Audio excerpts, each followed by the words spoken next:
Temple సిటీలో భూదందాకు తెరలేసింది. ఖాళీ స్థలం కనిపిస్తే చాలు కబ్జా మాఫియా కాజేస్తుంది. ఏకంగా ఎంపీ శివప్రసాద్ కోట్ల రూపాయల విలువ చేసే డీకేడీ ల్యాండ్ను అమాయక మహిళలకు కట్టబెట్టినట్లు తెలుస్తుంది. ఆ భూమిని ఇప్పుడు సర్కార్ స్వాధీనం చేసుకోవడం దుమారం రేపుతుంది. తిరుపతి రూరల్ మండలం పెరూరు గ్రామ పంచాయతీ పరిధిలోని విలువైన ఖాళీ స్థలంపై భూ కబ్జాదారుల కన్నుపడింది. పెరూరు పంచాయతీ చిత్తూరు తిరుపతి ప్రధాన రహదారిపై ఉంది. తిరుపతికి సమీపంలో ఉండడంతో అక్కడ స్థల విలువ మంచి ధర పలుకుతోంది. గ్రామ పంచాయతీ పరిధిలోని సర్వే నంబర్ 529/4A లోని 98 సెంట్ల భూమి ఉండేది. ఇది డికేటీ భూమి. ఈ స్థలాన్ని 1950లో ప్రస్తుతం ఎంపీ శివప్రసాద్ తల్లితో పాటు మరికొందరికి బిలో పావర్టీ కింద రెవెన్యూ అధికారులు పట్టాలు ఇచ్చారు. ఈ భూమిలోని 30 సెంట్ల స్థలాన్ని 1996లో వెటర్నిటీ యూనివర్సిటీ డీన్ సుబ్రహ్మణ్యం సతీమణి మాధవీలతతో పాటు నాగరత్నమ్మ, రెడ్డెమ్మ, వహీదా బేగం అనే మహిళలకు ప్రస్తుత ఎంపీ శివప్రసాద్ ఈ భూమిని 10 లక్షల రూపాయలకు అమ్మాడు. ఈ భూమి వారిపై రిజిస్ట్రేషన్ కూడా చేసి ఇచ్చారంటున్నారు కొనుగోలుదారులు. 96లో మాకు సేల్ చేసిన తర్వాత సెవరల్ ట్రాన్సాక్షన్స్ జరిగాయి. శివప్రసాద్ గారు మాకు సేల్ చేశారండి. ఆయనే వచ్చి విట్నెస్ అంటూ చెప్పారు కోర్టులో. బట్ ఆయన వండుకొని ఈరోజు అడిగితే మేము మీకు సద్దినీళ్ళకి అమ్మేసాము, మేము మీకు ఏ హెల్ప్ చేయలేమని అంటున్నారు. వాళ్ళు ఇప్పుడు వచ్చి దౌర్జన్యంగా దాన్ని కబ్జా చేయాలనుకుంటున్నారు. మనుషులు పెట్టి రౌడీలు 30 మందిని పెట్టి రౌడీజం చేస్తున్నారండి. వెళ్ళిన వాళ్ళని కాంపౌండ్ బౌండరీస్ ఉంటే అవి కూడా లేపేశారు వాళ్ళు. ఆల్రెడీ మా అపోజిషన్ అతను కాంపౌండ్ డెమాలిష్ చేశాడు ఇంతకుముందు డిస్ప్యూట్ ఉన్నప్పుడు. ఇప్పుడు వీళ్ళ బౌండరీస్ కూడా లేకుండా చేసేదానికి నిన్న జేసీబీ పెట్టి మొత్తం క్లీన్ చేశారు. బౌండరీస్ సహా లేపేశారు కాంపౌండ్ వాళ్ళు బౌండరీస్. మీరెవరండి? మీ ల్యాండ్ కాదు ఇది, మాది అంటున్నారు వాళ్ళు.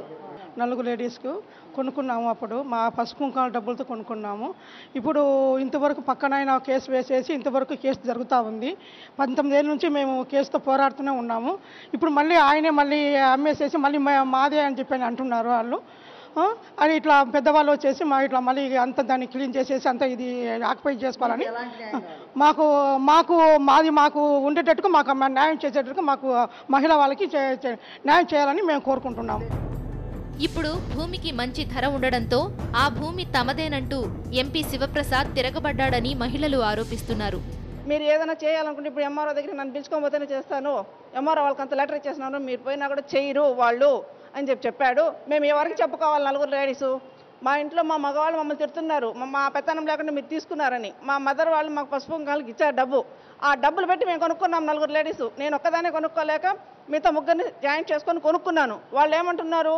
అమ్మ నీ తరఫున మేము కొనుక్కున్నాం, నువ్వే పడు అని చెప్పి అన్నారు. ఇంతకాలం తమదే అనుకున్న స్థలాన్ని ఇప్పుడు ఎంపీ శివప్రసాద్ ఆక్రమణలకు పాల్పడుతున్నారని బాధితులు మాధవీలతతో పాటు కుటుంబ సభ్యులు తీవ్ర ఆందోళన వ్యక్తం చేస్తున్నారు. మా ల్యాండ్ మాకు ఇప్పించండి, మాకు కావాల్సిన న్యాయం. ఇప్పుడు ఊరంతా 9.5 ఎకరా డీకేటీ ల్యాండ్ మొత్తం ఆక్యుపై చేయండి చేస్తే, లేదంటే మా ల్యాండ్ మాకు ఇప్పించండి.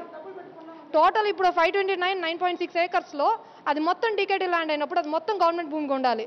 ఓన్లీ 529/4A 92 సెంట్స్లో ఈ 30 సెంట్స్ గవర్నమెంట్ ఆక్యుపేషన్లో ఉంది. మిగతా రిమైనింగ్ ల్యాండ్ అంతా ఎవరెవరో ఆధీనం చేసుకొని అనుభవించుకుంటున్నారు. మాకు మాత్రం అన్యాయం జరిగింది. కానీ గవర్నమెంట్ ఏం చెప్తుంది? 92 సెంట్స్ మా ఆధీనంలో ఉందని చెప్తుంది. అక్కడ ఉండేది only 36 lands vacant land. MP Shivaprasad రౌడీలతో తమ స్థలాన్ని కబ్జా చేశారని బాధితులు వాపోతున్నారు. మరోవైపు ఈ భూమి ప్రభుత్వానికి చెందిందని రెవెన్యూ అధికారులు వాదిస్తున్నారు. భూమి ఆక్రమించింది అధికార పార్టీ ప్రజాప్రతినిధులు కావడంతో మీడియా ముందుకు రావడానికి రెవెన్యూ సిబ్బంది జంకుతోంది. స్థానికులు మాత్రం ప్రభుత్వ స్థలాన్ని టీడీపీ ఎంపీ శివప్రసాద్ దర్జాగా కబ్జా చేశారని ఆరోపిస్తున్నారు. వాళ్ళు దౌర్జన్యం చేస్తున్నారు ఇప్పుడు రౌడీలను పెట్టుకొని. మీ ల్యాండ్ కాదది, గవర్నమెంట్ ల్యాండ్ మాది, మా అమ్మది అని చెప్పి శివప్రసాద్ గారు అంటున్నారు. గవర్నమెంట్ వాళ్ళకి కూడా మేము ఫోన్ చేసాము, ఇట్లా ఉంది సార్, మేము హైకోర్టులో కేసు వేసుకున్నాము, ఆ కేసు జరుగుతూ ఉంది అక్కడ. వాళ్ళు కూడా హైకోర్టు నుంచి నోటీస్ వచ్చింది ఎంఆర్ఓ వాళ్ళకి, ఇట్లా కలెక్టర్ ఆఫీస్లో ఫైల్ లేదు మాది అన్నారు. మేము ఆర్టీఏ కింద అప్లై చేస్తే మీ ఫైల్ ఉందని వచ్చింది. మా సైట్ మాకు న్యాయం కావాలి. శివప్రసాద్ మమ్మల్ని అమ్మి 4 ఆడవాళ్ళకి అమ్మి ఇప్పుడు మళ్ళీ 4 ఆడవాళ్ళు మోసం చేసి మళ్ళీ ఆక్యుపై చేస్తారు. మేము ఎవరికి చెప్పుకోవాలి? కబ్జా చేస్తారు వీళ్ళంతా, ఇదే పని. టీడీపీ వాళ్ళంతా ఇదే. ఏం చేస్తే ఎవరు పట్టించుకోరు. టీడీపీ వాళ్ళు ఎంతమంది పట్టించుకోరండి. ఎన్ని కంప్లైంట్ చేయి, ఏమన్నా చేయి, ఏం చేయి గవర్నమెంట్ ఆ పని కూడా అంతే. అక్కడ కూడా దరిద్రంగా ఉంది. ఎవరు చేయడం లేదు. ఏం చేయాలి చెప్పండి? ఎవరో శివప్రసాద్ అల్లుడా ఎవరంట? ఎవరో వాళ్ళ అల్లుడంటే కదండి, అల్లుడంట శివప్రసాద్ అల్లుడు. 20 సంవత్సరాల క్రితం ఎంపీ శివప్రసాద్ అమ్మిన స్థలాన్ని ఇప్పుడు తిరిగి కబ్జా చేస్తుండడంపై మహిళలు మండిపడుతున్నారు. ఆ స్థలం ప్రభుత్వానిదే అయితే శివప్రసాద్ ఎలా అమ్మాడని ప్రశ్నిస్తున్నారు.